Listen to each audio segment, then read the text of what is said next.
Halo sahabat belajar, anak-anak ibu sekalian, apa kabar kalian hari ini? Semoga semua dalam keadaan sehat walafiat. Nah, kembali lagi bersama Ibu Arista Agustini. Pada video kali ini kita akan membahas tematik SD kelas 6, tema 1, subtema 3, pembelajaran 2 dan 3. Nah, pada pembelajaran kali ini ada 4 muatan mata pelajaran yang akan kita bahas. Muatan yang pertama ada PPKN. Kita akan mencermati makna lambang sila-sila Pancasila, menemukan contoh pelaksanaan sila-sila Pancasila, serta menulis pendapat terkait penerapan sila-sila Pancasila dalam kehidupan sehari-hari. Muatan yang kedua ada SBDP. Kita akan belajar mengamati langkah-langkah mewarnai patung yang berbahan lunak. Muatan yang ketiga ada IPA. Kita akan belajar mengidentifikasi cara pelestarian tumbuhan dengan tepat. Yang terakhir ada muatan bahasa Indonesia. Kita akan membuat penilaian terhadap suatu kesimpulan dengan detail.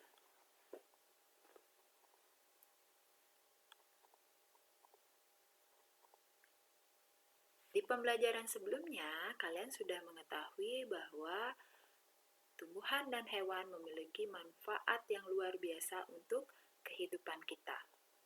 Dan kalian pun sudah belajar bagaimana cara atau sikap kita untuk melestarikan tumbuhan dan hewan agar tidak punah. Nah, berikut beberapa contoh sikap yang harus kalian cermati.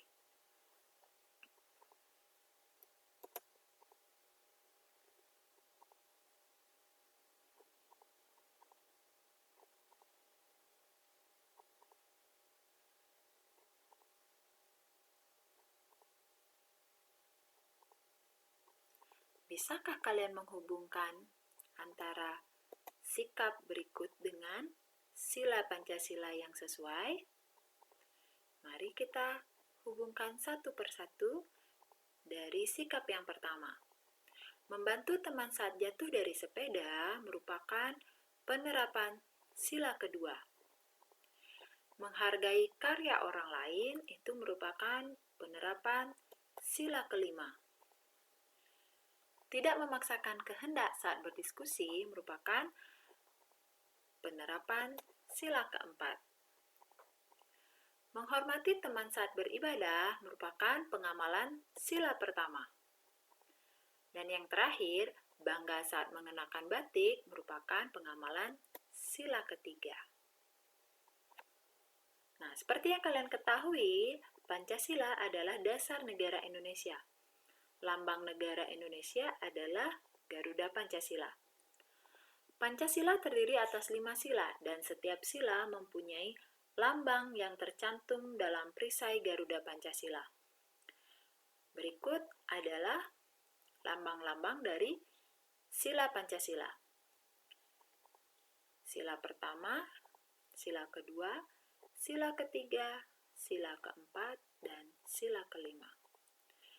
Nah, tahukah kalian apa makna dari lambang-lambang tersebut? Berikut kita akan bahas tentang makna lambang dari sila-sila Pancasila. Lambang-lambang sila Pancasila pada perisai Garuda mempunyai makna sebagai berikut. Yang pertama, dasar ketuhanan yang Maha Esa dilambangkan dengan cahaya di bagian tengah perisai berbentuk bintang yang bersudut 5. Lambang bintang memiliki makna sebagai sebuah cahaya, yaitu cahaya rohani yang dipancarkan oleh Tuhan kepada umat manusia. Yang kedua, dasar kemanusiaan yang adil dan beradab dilambangkan dengan tali rantai bermata bulatan dan persegi di bagian kiri bawah perisai. Mata rantai berbentuk persegi merupakan lambang laki-laki, sedangkan mata rantai berbentuk bulat melambangkan perempuan. Mata rantai yang saling berkaitan melambangkan hubungan setiap manusia, baik laki-laki ataupun perempuan, saling membutuhkan dan harus bersatu agar dapat menjadi kuat seperti rantai. Yang ketiga, dasar persatuan Indonesia dilambangkan dengan pohon beringin di bagian kiri atas perisai. Lambang pohon beringin memiliki makna bahwa Pancasila merupakan tempat berlindung atau berteduh bagi seluruh rakyat Indonesia agar merasa aman dan nyaman meskipun terdapat banyak perbedaan antar suku bangsa. Yang keempat, dasar kerakyatan yang dipimpin oleh hikmat kebijaksanaan dalam permusyawaratan perwakilan dilambangkan dengan kepala banteng di bagian atas kanan perisai. Lambang kepala banteng memiliki makna bahwa rakyat Indonesia merupakan makhluk sosial yang suka berkumpul dan bermusyawarah untuk bermufakat dan mengambil suatu keputusan. Yang kelima, dasar keadilan sosial bagi seluruh rakyat Indonesia dilambangkan dengan kapas dan padi di bagian kanan bawah perisai. Kapas dan padi melambangkan kebutuhan dasar semua manusia untuk hidup, yaitu kebutuhan akan sandang dan papan.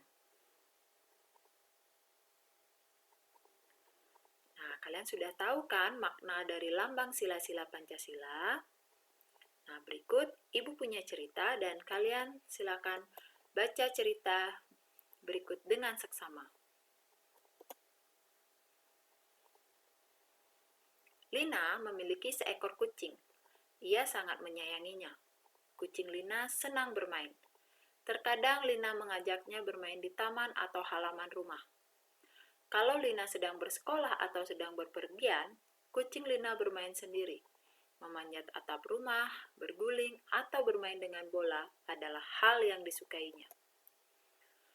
Pagi ini Lina sangat sedih. Kucingnya terjatuh dari atap rumah. Saat Lina mendekati kucingnya, Lina melihat kaki kiri kucingnya terluka. Lina panik. Tetangga Lina adalah seorang dokter hewan. Lina membawa kucingnya ke sana. Dokter hewan sangat teliti mengobati kucing Lina. Ia memasang perban untuk menutupi luka kucing. Setelah diobati, Lina membawa kucingnya pulang. Ia senang karena kucingnya sudah bisa berjalan kembali. Nah, tugas kalian sekarang adalah yang pertama, tulislah pendapat kalian tentang sikap Lina terkait penerapan sila Pancasila dan jelaskan. Yang kedua, apa yang akan kalian lakukan apabila kalian menjadi Lina terkait penerapan sila Pancasila?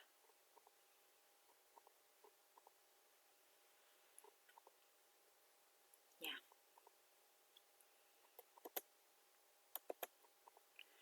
Apakah kalian masih ingat tentang fungsi patung? Nah, berikut adalah patung monumen nasional. Nah, salah satu fungsi patung adalah untuk mengenang peristiwa bersejarah atau jasa pahlawan. Patung yang dibuat untuk mengenang peristiwa bersejarah atau jasa pahlawan disebut patung monumen. Fungsi lain monumen adalah untuk memperindah penampilan kota atau lokasi tertentu. Salah satu monumen yang sangat dikenal masyarakat Indonesia adalah Monumen Nasional atau Monas. Monas berbentuk tugu setinggi 132 meter yang melambangkan perjuangan Indonesia. Di puncak Monas terdapat bentuk lidah api yang berlapis emas.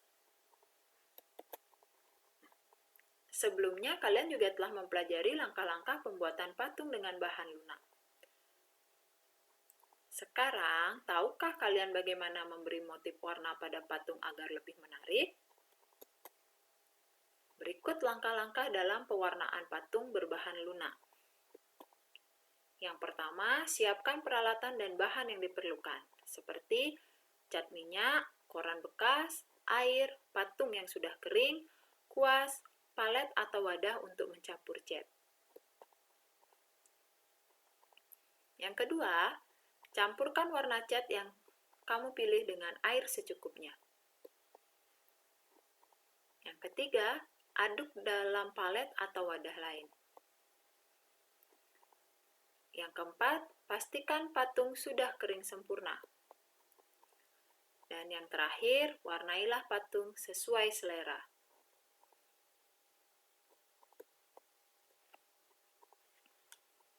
Seperti yang kalian ketahui, keberadaan tumbuhan sangat penting bagi kelangsungan makhluk hidup di bumi. Tumbuhan menyediakan sumber energi bagi seluruh makhluk hidup. Selain itu, tumbuhan juga menyediakan oksigen untuk proses pernapasan manusia. Mengingat berbagai manfaat tersebut, kita wajib melestarikan tumbuhan. Salah satu cara menjaga kelestarian tumbuhan adalah dengan mengetahui cara perkembangbiakan tumbuhan. Tahukah kamu bagaimana cara perkembangbiakan tumbuhan? Dan adakah cara yang dapat kamu lakukan untuk mempercepat perkembangbiakan tumbuhan?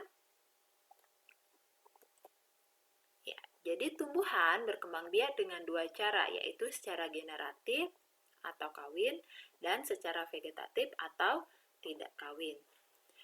Di pembelajaran sebelumnya, kita telah belajar tentang perkembangbiakan tumbuhan secara generatif atau kawin.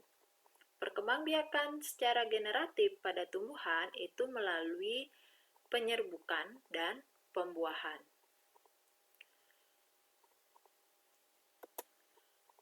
Perkembangbiakan tumbuhan secara vegetatif ada dua, yaitu yang pertama, vegetatif alami. Vegetatif alami tumbuhan dapat terjadi melalui akar tinggal, umbi lapis, umbi batang, tunas, tunas adventif, spora, dan geragi. Vegetatif yang kedua adalah vegetatif buatan.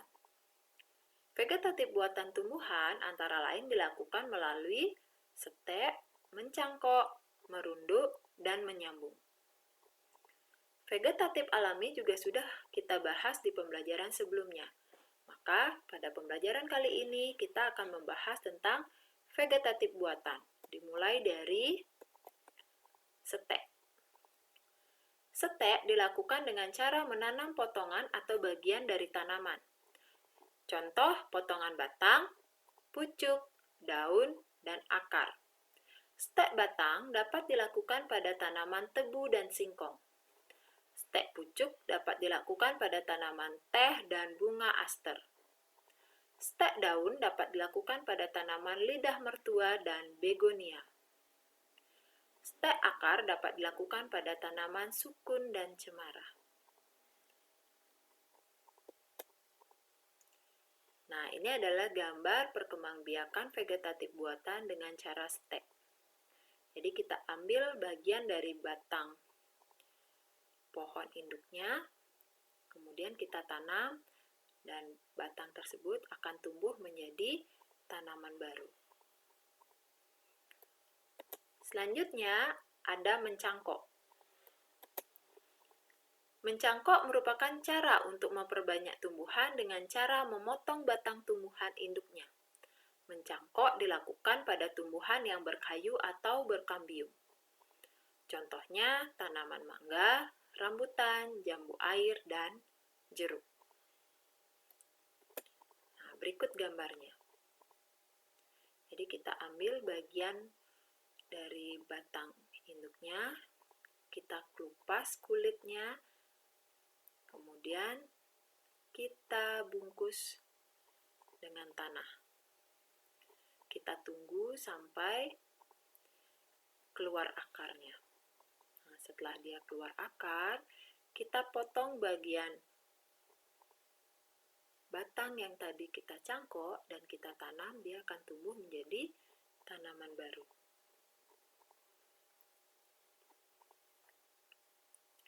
Selanjutnya, merunduk.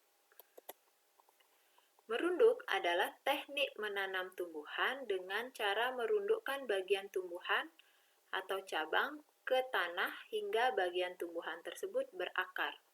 Selanjutnya, bagian tumbuhan yang berakar dipotong dan ditanam. Contohnya adalah apel, selada air, dan anggur.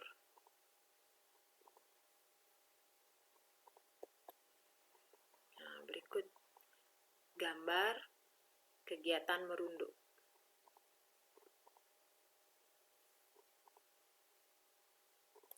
Dan yang terakhir ada menyambung. Menyambung merupakan cara memperbanyak tanaman dengan menyambung bagian akar dan batang dari dua jenis tanaman yang berbeda. Nah, berikut adalah gambar perkembangbiakan vegetatif buatan dengan cara menyambung. Jadi pada tumbuhan pertama, potong bagian batang dari tumbuhan pertama, kemudian potong bagian batang dari tumbuhan kedua. Selanjutnya, sambungkan batang tumbuhan pertama dan tumbuhan kedua. Kemudian ikat kedua batang tersebut dengan tali.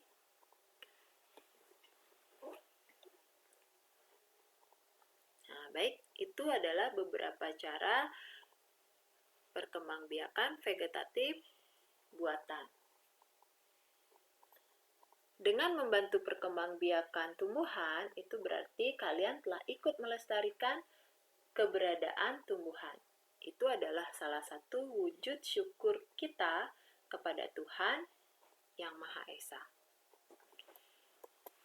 Nah, selanjutnya tugas yang harus kalian kerjakan adalah sebutkan kelemahan dan keuntungan perkembangbiakan tumbuhan secara vegetatif.